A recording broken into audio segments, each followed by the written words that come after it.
வணக்கம். ரஜினிகாந்த் வந்து உடல்நலம் சரியில்லாம பேசியிருந்தேன்னா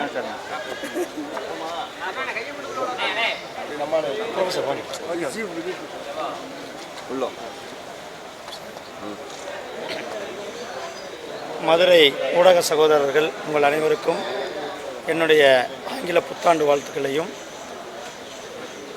காலை வணக்கத்தையும் தெரிவித்துக்கொண்டு, தமிழக பாரதிய ஜனதா கட்சியின் சார்பில் வருகிற அதாவது 9ஆம் தேதி 10ஆம் தேதி நாளை மறுநாள் தமிழகம் முழுவதுமே நம்ம ஊர் பொங்கல் அப்படின்ற அந்த பொங்கல் விழாவை, தமிழர்களுடைய பாரம்பரிய பொங்கல் விழாவை தமிழகம் முழுவதும் சிறப்பாக கொண்டாடும் விதமாக ஒவ்வொரு மாவட்டத்திலையும் குறைந்தபட்சம் 5000 தாய்மார்களும் சகோதரிகளும் கலந்து கொள்ளுகின்ற பொங்கல் விழா, அதை சார்ந்து நம்மளுடைய கலை நிகழ்ச்சிகள் நடைபெறும். இந்த பொங்கல் விழா மிக சிறப்பாக தமிழக பாரதிய ஜனதா கட்சியின் மூலம் அத்தனை மாவட்டங்களிலும் ஏற்பாடு செய்யப்பட்டிருக்கிறது. அதற்காக நாங்கள் இன்றைக்கு மதுரை வந்திருக்கிறேன். ராமநாதபுரம் நானும் மற்ற மூத்த தலைவர்களும் எங்கள் கட்சியில் இருக்கிற சினிமா பிரபலங்களும் அந்தந்த ஊர்களில் இந்த விழாவில் கலந்து கொள்ள இருக்கிறார்கள். தமிழக பாரதிய ஜனதா கட்சியின் பொறுத்தளவுக்கு எங்களுடைய பூத்துகளை வலிமைப்படுத்தும் பணிகள் முடிந்துவிட்டது. தொடர்ந்து எங்களுடைய வெற்றிவேல் யாத்திரையினுடைய முக்கிய கோரிக்கையாக முருக பக்தர்களினுடைய சார்பில் தைப்பூசத்திற்கு அரசு விடுமுறை அளிக்க வேண்டும் அப்படின்றது பாரதிய ஜனதா கட்சியினுடைய மிக முக்கிய கோரிக்கையாக இருந்தது. அந்த கோரிக்கையை தமிழக முதலமைச்சர் மரியாதைக்குரிய மாண்புமிகு அண்ணன் எடப்பாடி பழனிசாமி அவர்கள் ஏற்று தைப்பூச திருவிழாவுக்கு தமிழர்களுடைய தைப்பூச விழாவுக்கு விடுமுறை அளித்ததற்காக தமிழக பாரதிய ஜனதா கட்சியின் சார்பாக அவருக்கு என்னுடைய மனமார்ந்த நன்றிகளையும் வாழ்த்துக்களையும் தெரிவித்துக் கொள்கிறேன். அதே போல் இது எங்களுடைய வெற்றிவேல் யாத்திரைக்கு கிடைத்த வெற்றியாக நாங்கள் இதை கருதுகிறோம். தமிழகம் முழுவதும் பாரதிய ஜனதா கட்சியின் சார்பில் அணி பிரிவுகளினுடைய மாநாடுகள் நடைபெற்று கொண்டிருக்கிறது.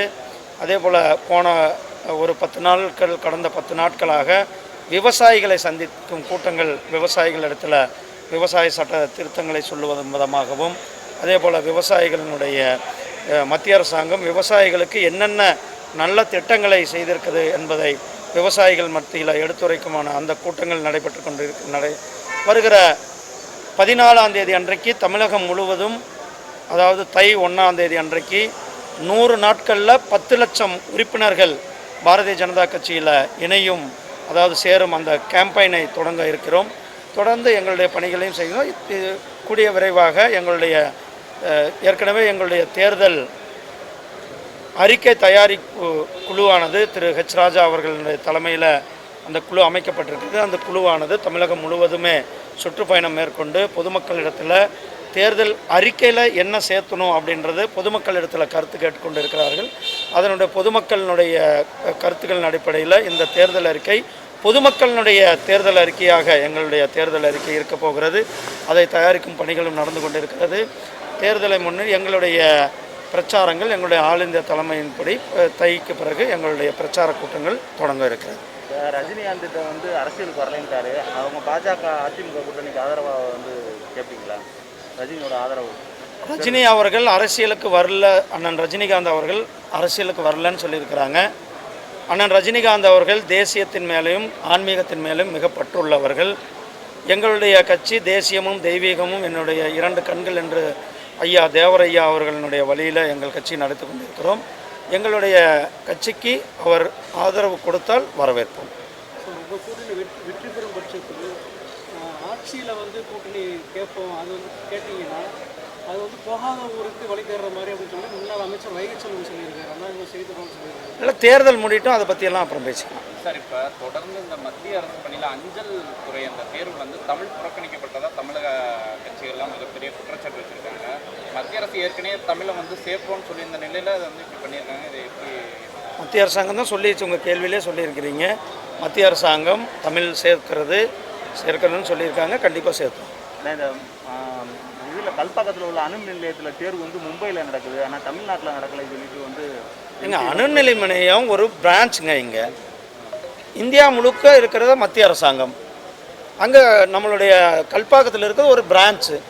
அவங்களுடைய ஹெட் ஆஃபீஸ் வந்து மும்பையில் இருக்குது. இன்டர்வியூ வந்து மும்பையில் தான் நடத்துவாங்க. இதில் என்ன இருக்குது, தேர்வு மும்பையில் தான் நடத்துவாங்க. அவங்க ஹெட் குவார்ட்டர் அங்கே தானே இருக்குது. வேணால் நம்மளுடைய கோரிக்கையாக நம்ம வந்து கேட்டோம்னா இங்கேயும் வைங்க அப்படின்னு நம்மளுடைய கோரிக்கையாக வைக்கலாமே ஒழிய நாம் எல்லாத்துக்குமே நம்ம வந்து டிக்டேட்டிவாக எப்படி இருக்க முடியும்? சார், அதாவது அமித்ஷா அவர்கள் வந்து 13ஆம் தேதி தமிழகத்துக்கு வர்றாங்க. அன்னைக்கு வந்து பாஜக வந்துட்டு அந்த முதல்வர் வேட்பாளர் அந்த இதை வந்துட்டு உறுதியாக அறிவிக்கிறதுக்கான வாய்ப்பு இருக்கா? அமித்ஷாஜி வருவாங்கன்ட்டு யார் சொன்னா உங்களுக்கு? இல்லை, அந்த துக்ளக் விழாவில் கலந்து இல்லை, அமித்ஷாஜி வருவாங்கன்ட்டு எங்களுக்கு அஃபீஷியலாக எந்த தகவலும் வரல. அதே போல் அவர் வரலன்றது எங்களுக்கு அஃபீஷியலாக எந்த தகவலும் இல்லை. நீங்கள் போட்டிடுவீங்க, நீங்கள் போட்டிடுவீங்க. அது எங்களுடைய ஆல் இந்திய தலைமை எப்படி சொல்லுவோம் அது மாதிரி. சிறுபான்மைக்கு எதிரான கட்சி பாஜக முக ஸ்டாலின். அதாவது இன்றைக்கு சிறுபான்மையினர் மக்களும் பாரதிய ஜனதா கட்சி பக்கத்தில் அதிக பேர் வந்துகிட்டு இருக்காங்க. நீங்கள் எங்களுடைய மாநிலம் முழுவதும் இணைப்பு விழாக்கள் நடந்து கொண்டிருக்கிறது. இன்றைக்கு நம்மளுடைய கிறிஸ்துவ சகோதரர்கள் பாரதிய ஜனதா கட்சியில் அதிகமாக சேர்ந்துட்டு இருக்காங்க. அதே நேரத்தில் முஸ்லீம் சகோதரர்கள் அதிகமாக மோடிஜி அவர்களால், மோடிஜியுடைய திட்டங்களால் இந்த நாட்டை சரியான பாதையில் எடுத்துக்கொண்டு போய் கொண்டிருக்கிறார். இந்த நாட்டை வளர்ச்சியை நோக்கி கொண்டு போயிட்டுருக்கிறான்ட்டு இந்த நாட்டின் மீதும் இந்த தேசத்தின் மீதும் அக்கறை உள்ள அத்தனை சிறுபான்மையினரும் பாரதிய ஜனதா கட்சி ஆதரிக்கிறார். சார், அதாவது பாஜக வந்து 40க்கும் மேற்பட்ட தொகுதிகளை கேட்டு அதிமுகவுக்கு வந்து ஒரு நெருக்கடி கொடுக்கறதா வந்துட்டு அரசியல் விமர்சகர்கள்லாம் ஒரு கருத்து வைக்கிறாங்க. நாங்கள் 40 தொகுதி கேட்டோன்ட்டு நீங்களே சொன்னீங்கன்னா அதுக்கு நாங்கள் என்ன பண்ண முடியும்? அரசியல் விமர்சகர்கள் அதான் அரசியல் விமர்சகர்களும் 40 தொகுதி நாங்கள் எங்கே கேட்டோம்? தொகுதி கேட்க வாய்ப்பு அது தேர்தல் நேரத்தில் நாங்கள் சொல்லுவோம். சார், தைப்பூசத்தில் வந்து பாஜக வச்சு போதிக்கிறாரு தமிழர் அரசு விடுதலை நீங்கள் சொல்லியிருக்கீங்க. ஆனால் சீமான் வந்து தமிழர்கள் முருகன் அதனால் நாங்கள் வச்சு போதிக்கிறது தான். வேல் யாத்திரை நாங்கள் நடத்தினோம். வேல் யாத்திரையினுடைய எங்கள் கூட்டங்கள் மூலியமாக கோரிக்கைகள் வைத்தோம். அது மூலியமாக கொடுத்தோம். ரொம்ப சந்தோஷம். நன்றி.